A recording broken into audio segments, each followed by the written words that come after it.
Hello everybody, Gleidson Martins here.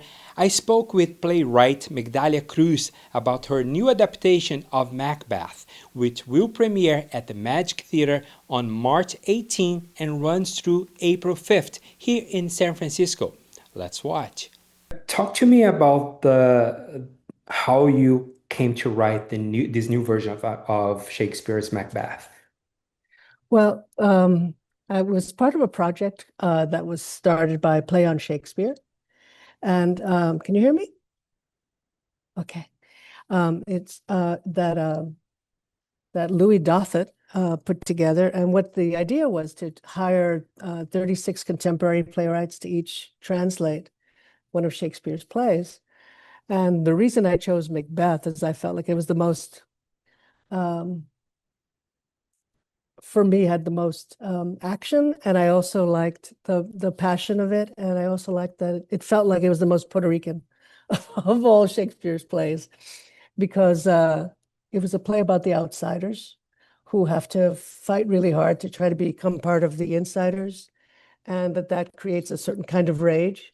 And I thought, coming from where I come from in the South Bronx, that seemed very familiar to me. And I thought, I think this is my play.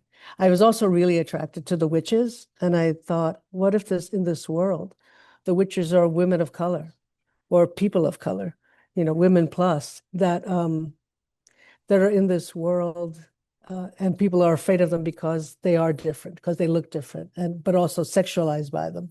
And it's set in New York in the 1970s. Right, but the setting is really the director's setting. I kept it more in 11th century Scotland at first, but I thought of it as a past and future place, kind of a liminal space where the 21st century can also enter this world. And I thought in the ideas of who the witches are.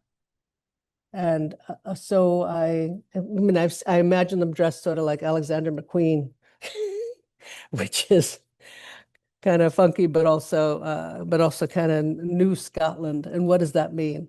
In my original version of this translation, I also had to condense the play because we only had 7 actors, and usually originally it was written for like no less than 12.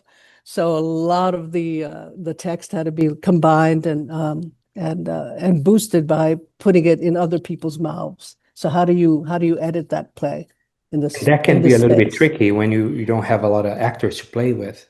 Yeah, so we really had to find a new way to tell the story.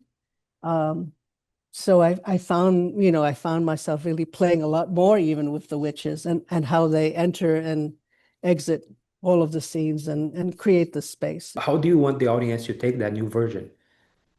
Well, I'd like them to be flexible enough to enter this new world, this old world, I should say, in a new way. And I'm hoping that this will enhance their experience and lift up the play in a different way. There are always going to be people who be like, oh, they're going to follow their text from, 1504 and say, that's not the right word.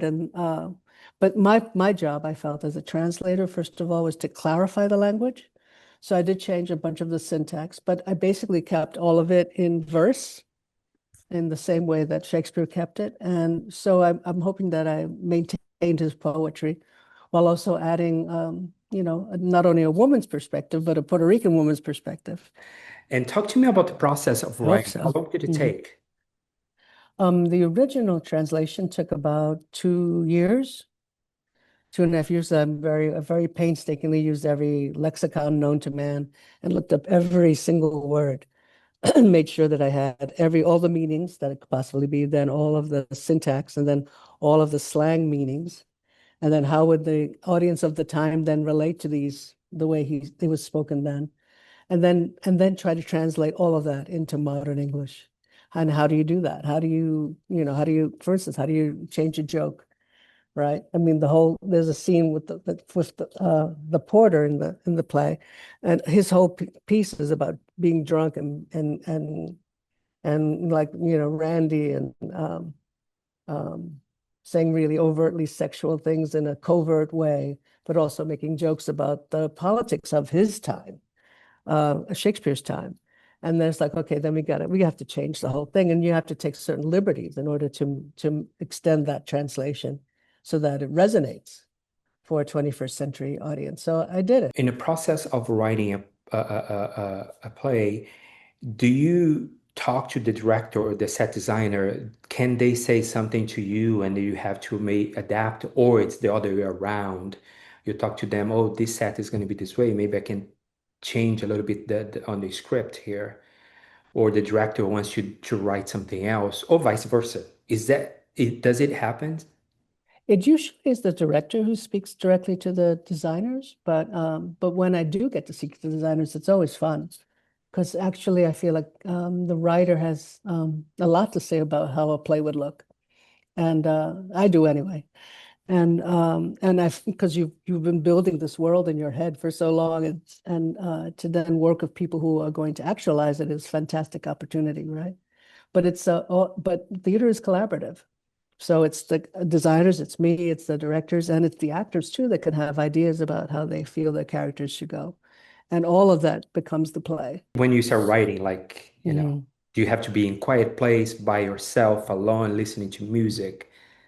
Yeah, well, usually I try to find music that I think will inspire me because it's part of the play or part of my characters, like music they would like, my characters would like. And I try to listen to that. I also create altars to my characters. So I pick up objects. I don't mean necessarily that it's religious, but that these are items that they would like, a seashell, a picture of a movie star, I don't know, it could be anything. It can be something religious. It could be a piece of cloth that would be the kind of cloth they like. So something that would be tactile that I could use to bring me back to the character. And then I just begin to write. And I tend to write, if it's the first draft I'm writing in the middle of the night or after dark, certainly. I always feel better writing in the dark. Thank All you so right, much take for your time. I care. really appreciate it. I'm looking forward to watching the play. Oh, I look forward to meeting you in person too.